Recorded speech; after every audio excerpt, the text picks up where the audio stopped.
बोलने वाली हूँ। अगर आप इंडिया से जर्मनी रहने आते हैं तो आप किन किन चीज़ों को मिस करते हैं, यहाँ पे कैसी लाइफ है और किन किन चीज़ों की आपको याद आती है कि आप इंडिया में होते तो कितना अच्छा होता। तो चलो स्टार्ट करते हैं।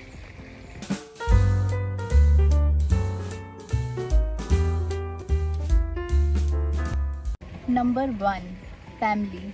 आई थिंक आप जब दूसरे सिटी में भी जाते हो तो भी आप अपनी फैमिली को मिस करते हो, इंडिया में भी।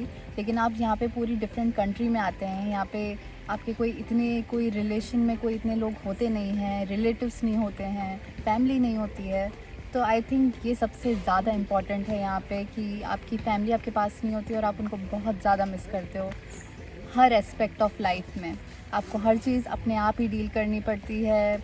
आप उनके साथ अपनी खुशी फिज़िकली रह के नहीं शेयर कर सकते हैं, सिर्फ कॉल से या फिर वीडियो कॉल से इस तरीके से कर सकते हैं। तो आई थिंक ये मेरे लिए सबसे इम्पॉर्टेंट है। तो नंबर 1 है फैमिली।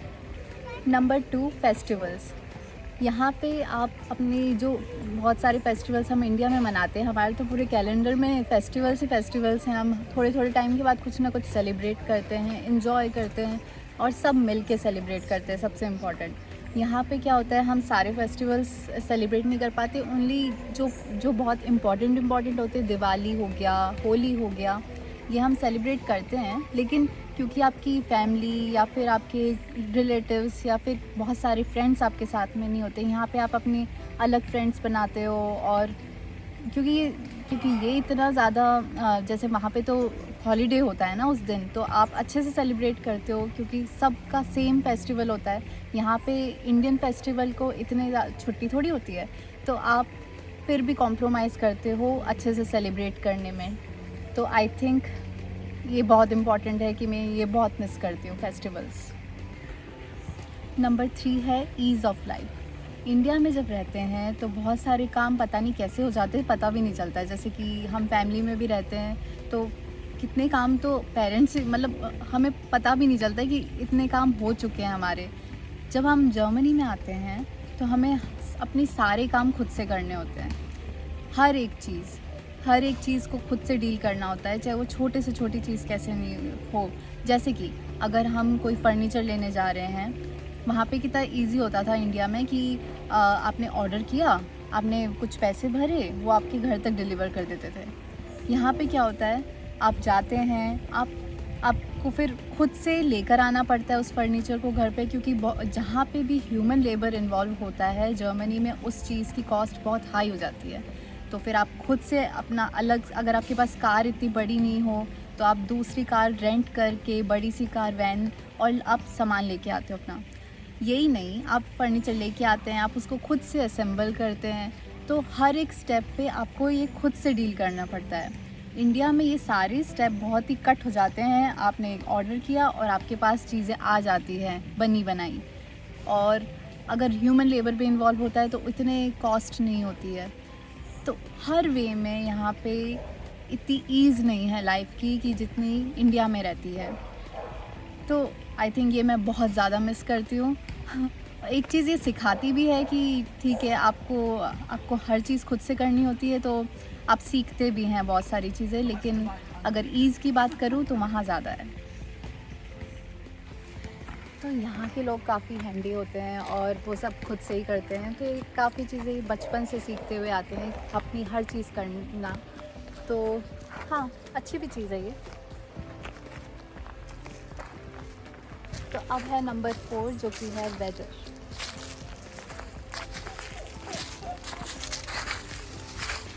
सबसे आई थिंक मैं बहुत ज़्यादा मिस करती हूँ जहाँ मैं रहती थी इंडिया में। मैं राजस्थान से बिलोंग करती हूँ, तो वहाँ पे थोड़ी गर्मी वाला एरिया होता है, तो फिर इतनी ज़्यादा ठंड नहीं होती है।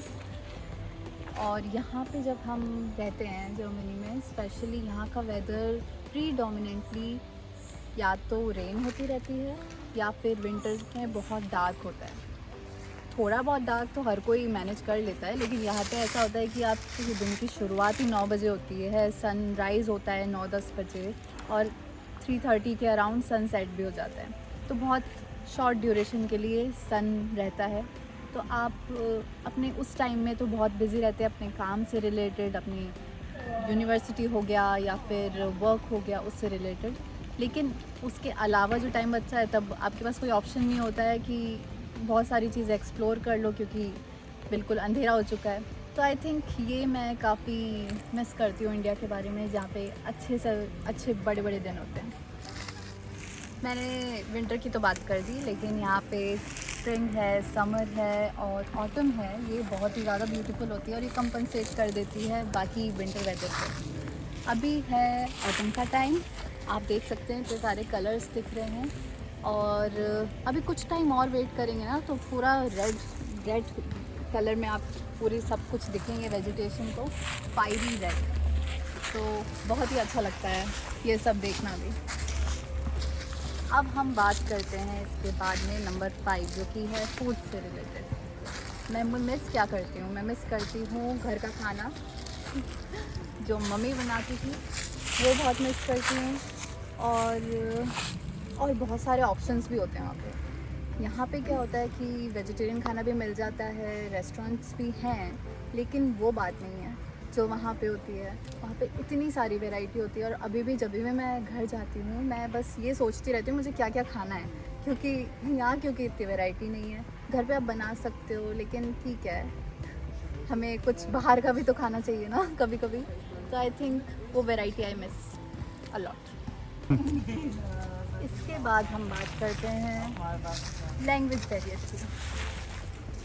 नंबर 6 है लैंग्वेज बैरियर। इंडिया में जितना इजी से मैं हिंदी बोल लेती थी या फिर मैं लोगों से मिल लेती थी जो सेम लैंग्वेज बोलते हैं, और कभी भी कोई प्रॉब्लम नहीं होती। तो ऑफकोर्स क्यों होगी, क्योंकि मैं वहाँ की हूँ।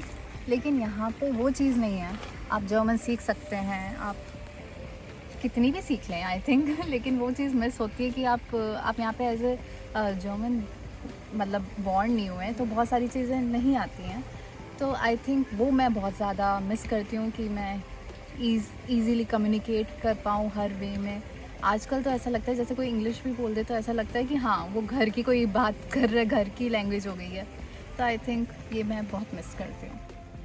मैंने जर्मन सीखी भी है B1 तक, लेकिन फिर भी अब मैं उस फ्लुएंसी पे नहीं अब बोल पाती। मतलब मैं कम्युनिकेट कर पाती हूँ, लेकिन आई थिंक कहीं ना कहीं वो गैप रह जाता है अपनी चीज़ों को एक्सप्रेस करने में। तो आई थिंक ये बहुत बड़ा फैक्टर है। इसके बाद मैं बात करती हूँ कि जर्मन फ्रेंड्स बनाने में कितनी डिफ़िकल्टीज आती है। तो यानी कि effortlessness of making friends. India में कितना इजी है, क्योंकि आप सेम जगह से बिलोंग करते हैं, आप बहुत जल्दी फ्रेंड्स बना लेते हैं। जर्मनी में क्योंकि कल्चर डिफरेंट है, जर्मन्स डिफरेंट होते हैं, आप इतने इजीली फ्रेंड्स नहीं बना पाते। अभी भी मैं कहूँ तो इतने टाइम तक से मैं यहाँ पे रह रही हूँ तो मेरे गिने चुने 2-3 जर्मन फ्रेंड्स होंगे, क्योंकि ये लोग बहुत टाइम लगाते हैं फ्रेंड्स बनने में। लेकिन वो जब भी आपके फ्रेंड्स बनते हैं तो बहुत अच्छी फ्रेंडशिप होती है वो।